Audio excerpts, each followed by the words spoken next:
Hey, what's up, guys? In this video, I'm going to be going over Ableton and why I made the switch. And I've wanted to do a video like this for a couple weeks. The video title was Ableton versus FL Studio, but I decided against that. Maybe I should talk about like my own personal journey and my personal feelings about the drawbacks of Ableton. Uh, other DAWs that I've tried that haven't quite worked for me. And yeah, I'm going to start with my journey. And that journey starts in 2002. I got a hold of a computer, a compact Presario, a personal computer device, and it was Fruity Loops 2 that I used for the first time. And that was like my first like situation using like a computer, like a music making program in a computer. And that blew my mind for a tiny bit. And then I was like, eh. And then I kind of left it. And then something happened. A major release, uh, FL Studio 3 or Fruity Loops 3, 3.6. Absolute game changer. A lot of really cool features.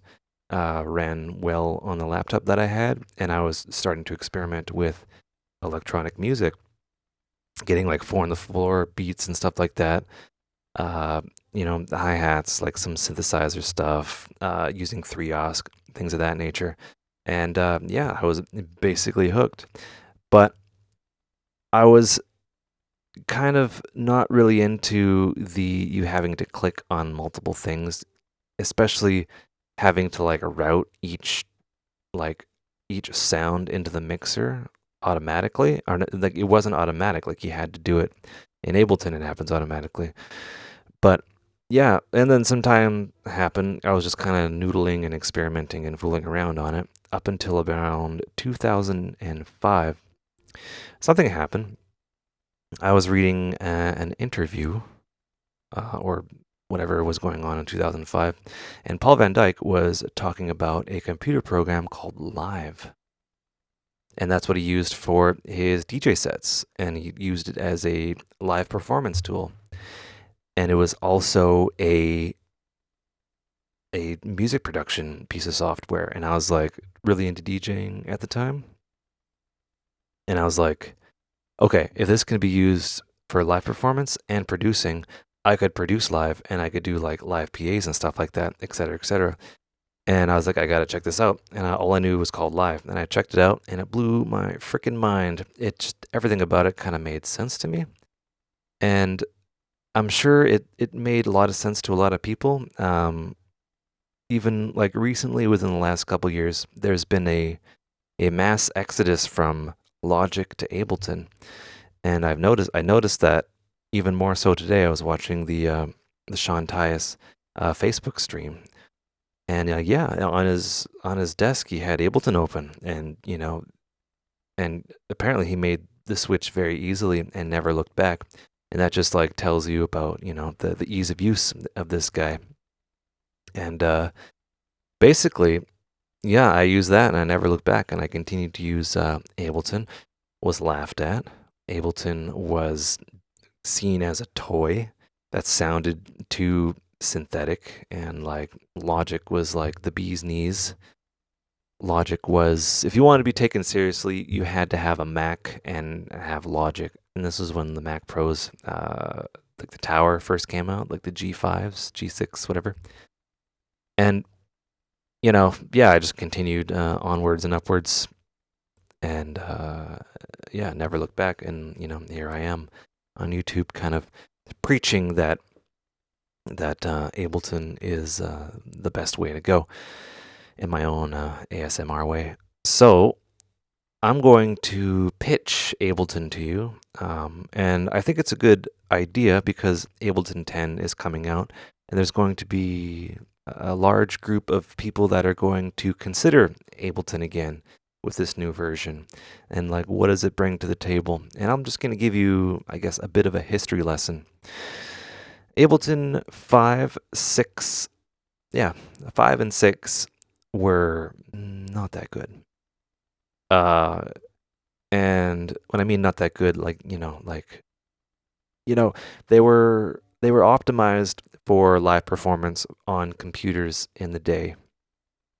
And when you have that, like there's a lot of like cut corners and stuff like that. Um, it would crash and like, a lot of the things weren't that great, but it was still really, really fun and easy to use, and I liked it. But, yeah. So what happened was when Ableton 7 came about, there was a massive order of magnitude improvement. They added new synths that were physically modeled, tension, electric, and analog, which they still have today. And they had a whole new a mix summing algorithm, or an audio engine, I should say. So they're mixing in 64-bit now, which exponentially improved the audio quality, and it was on par in terms of summing as all the other digital audio workstations. Sorry. Ableton also in 7 introduced the drum rack, which was somewhat revolutionary and like super fun to use, and made music creation really fun and easy.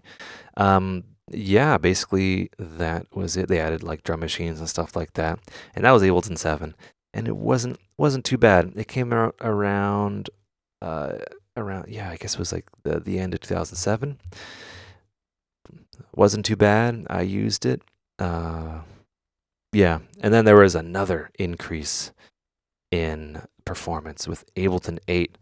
Holy monkey, this thing changed everything. It added grooves to these things, so you could have swing, the new warping engines. Warping is like stretching and compressing. I shouldn't say compressing, but like stretching and mangling audio, and basically, yeah, warping it while maintaining the pitch.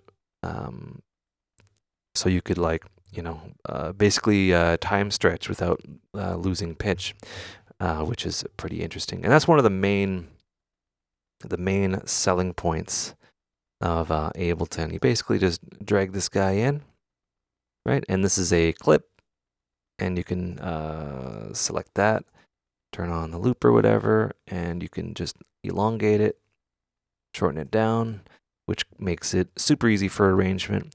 The cool thing is you have these little things up here. You can double click and add warp markers, actually move the audio around. And this is what I like about Ableton, is you can actually see the audio, and especially now in Ableton 10, which is in beta, by the way. It'll be out soon. The waveforms are pretty to look at, right? It's not like the old what's that software owned by SoundForge, where it just looked ugly. This looks fun, and you could do all sorts of fun things. And you can pitch it up, transpose it down. It had different warp modes, from beats to repitch, which is just, it doesn't preserve pitch. So you can, do some fun things. Like DJing, kind of, you can get the vibe of DJing going on. Complex and Complex Pro. Yep, that was one of the major selling points. Also, one of the major selling points, and still is this little envelope here. You can do inside the clip something called non-destructive editing, which, you can grab this little pencil guy here, and you can mute certain things without even like deleting it. Like non-destructive editing, this was a big deal back then, and you could do all sorts of things within the clip. And then, of course, you have like traditional automation, which is kind of hidden behind a thing now, which makes it lots more cleaner. Anyway, yeah, that happened in Ableton Live 8. You got like, all your new warping algorithms or engines. You got your groove pool, which you can, add all your swings, which is pretty neat. You got your MPC, you got your Logic swing, SP 1200, all the usual suspects, all the swings you'll ever need, and global amounts. You can have different swings on different clips, and you're off to the races. And you got Multiband Dynamics, which changed a lot of things, which is a sound that you hear a lot. If I know my ABCs, Multiband Dynamics, which is a compressor split up into 3 bands. This is the OOT sound. You can squash the heck out of things. And yeah, that was Ableton 8, which was a massive increase in the quality of its audio engine. Way more stable, idled very low compared to 7 on the same machine. I was hooked. Ableton 9 came out, and Ableton 9 introduced, okay, they have, really good workflow. Everything is laid out all fancy and nice and neat. Hit tab, you can be in session view. And I want to talk about session view for a sec. This is session view, hit tab. This is arrangement view. Session view is a good way to get down ideas. So you can basically add clips. You can insert MIDI clips like so. Double click, and then you can draw in stuff like with your drum rack or whatever. And you can get like ideas going on. And yeah, these are in scenes. So each scene can be an idea. And once you find an idea that you like by taking things out, moving things around, doing that, playing them both at the same time. Oops, cancel. That's another thing that I want to get into, which is you can drop in audio. You can kind of extract the beats and the notes, a single note or a polyphonic, which is pretty cool. And then drag that over there. Yep. Do. Right, you have all your scenes. Yeah, and then you can get your ideas down. Then you can commit those over in arrangement, which is where people like to live. So Ableton 9 came out, and Ableton, they're pretty smart, and they're just like, how are we going to, be taken seriously in terms of audio quality, right? Really good, rock solid, everything works. You can record, you can do all this fun stuff. What they did is they employed a gentleman, a coding genius named Andrew Simper, to make them a couple things. And that is the new filters in autofilter, right? Simple filter, super fun. But then they have different filter modes. These are emulations of different filters with drive. So basically you have analog filters, which are notoriously hard to model. But yeah, they just got that guy to do it. Different filters. You got more filters, all sorts of fun stuff in there. Rock solid filters. Filters use a lot. They also added, the compressor has always been like a mastering grade compressor. Super flexible, 0.01 milliseconds response time. Infinity to 1. Very versatile. Excellent knee. Sidechain input. What do we got here? We got like readouts. So, it'll show you what's going on in the audio and like what exactly is happening. Threshold down. Excellent visual workflow. The colors are very pretty. And then they added a very famous emulation of a famous compressor, the SSL compressor. It's called the Glue, made by Cytomic also. So yeah, this is just a mixing grade, mastering grade, used everywhere. You can throw it on anything. It sounds great. Very clever stuff under the hood. Glue compressor for your buses. Analog style compressor, excellent makeup with soft clip, modeled after the Glue. So they added that. And then they're just like, well, what's very important is the EQ. And the EQ in Ableton 9 was overhauled. And what they did is they added steep, low pass, and high pass 4 times, or like 48 dB per octave. And they got, just for fun, the guy who runs Cytomic, Andrew Simper, to go over the filters. So the filters in these EQs are mastering grade. Like these filters are as good as any filter you can find. So this EQ is as good as any other EQ on the market. And what's really cool, you can go full screen and do all this fun stuff. And yeah, SSE2 optimized, whatever that means. And yeah, that's all well and good. And forgot to mention, Ableton 8 and 9 and 10 all implement something called Max for Live, which is a fancy kind of basically able to reprogram Ableton Live. And this is like another layer of complexity for people that want to dig in. So yeah, you have like different MIDI effects, and you can create your own. I guess one that's you know really popular is, I guess, or like the one that is kind of standard is the LFO, and you can map the LFO to anything within Live. So I have it mapped to Makeup Gain for some reason, but yeah, you can route and modulate anything within Ableton with LFO tool, and this is just a very small example of the flexibility of Max for Live, which is totally integrated in Ableton 10 and included, as far as I know. Yeah, you can adjust the speed, so you get it like way up into the audible range, so you get like some interesting AM amplitude modulation. Anyway, so that's all well and good. Yeah, another cool thing about Ableton is, yeah, there's just a lot of workflow things and things that are added. So you can like right click and you can actually freeze the track, which freezes all the effects to free up your CPU if you're down with that. And yeah, after that, you can flatten, kind of like in Photoshop, and that'll flatten the effect. So you can do cool stuff like that. You don't need to like render it out and then re-import it. It makes it quite easy. VST support supports VSTs. VSTs, I don't know if I should explain this, but VSTs are like they're like external programs that run within Live.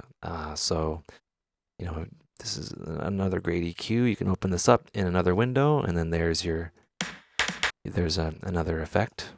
You can have effects, you can have instruments, you can have instrument effects. There's quite a bit of them. It's a thriving community of developers. There's free ones, there's like really expensive ones. And yeah, Ableton runs them. So, one thing I want to mention before I forget, which makes Ableton beneficial to have, and not a lot of people talk about this, but Ableton actually has a direct competitor. And the implications of that are exceptionally important, in my opinion. Ableton has a competitor called Bitwig, which I recommend you check out as well. Very promising, basically made down the street from former Ableton developers. Has benefits like 64-bit and 32-bit plugin sandboxing, and yeah, a bunch of other things. And it might work for you. But yeah, Ableton has a direct competitor. FL Studio does not. Ableton has a competitor, and because of that, we have things like multi-monitor support. We have, I don't know, like a bunch of other stuff, and yeah, it kind of holds their feet to the fire in a good way, and that benefits everyone, as well as the companies, as well as you and me and grandma, grandpa, all those things. It's a direct benefit. And yeah, that is basically it. Ableton is pretty good. Runs on a lot of things. Runs well. You got return tracks. You can group things. Like in order to do this in like other DAWs, you'd have to like do some crazy routing and like drop down menus and stuff. Ableton, you just hold shift to select everything, and you can group these. Then you can collapse that. Then you can add another audio effect, and then in Ableton 10, you can group within group. There's no excuse now, right? You have like multiple groups within multiple groups. You can go bananas, and that's the good thing. That's the good stuff. What else? I know I'm forgetting something. Yeah, there's just so many features, so many good things, and yeah, that is why I switched. And nothing has really swayed me in moving. away from this piece of software. And yeah, I hope, if you're watching this video, you check out my other videos. We can learn stuff together. And if you're thinking about switching, go to the Ableton website and download the demo and give it a try. You can do all sorts of stuff. All right. Hope you guys enjoyed. Hope you learned stuff. Take care and have a good one.